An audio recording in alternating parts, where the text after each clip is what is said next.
So I got a question after my post yesterday about the myth about hypnotherapy being mind control. And I wanted to take today to expand on it because I had someone ask me, what does it feel like when you're being hypnotized?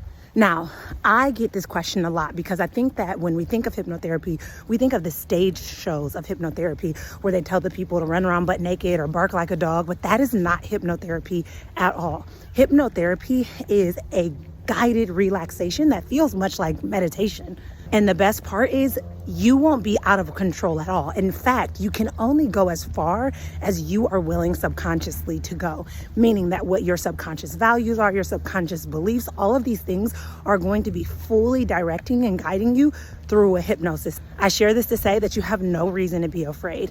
Hypnotherapy is a beautiful modality and tool that can be used to help you get out of a stuck state and step into that next level version of who it is you know you're called to be. It also helps you to activate and access the hidden parts of your mind and learn how to leverage and use those to work in your favor. All in all, hypnotherapy has been a game changer for me in my personal life, and this is why I weave it in the work that I do with clients as well. So I invite you to give hypnotherapy a try. And if you want to learn more about how it works for you, how you can apply it to your life, feel free to shoot me a message on Instagram. I'm at Nicolia Williams, and I look forward to chatting with you soon.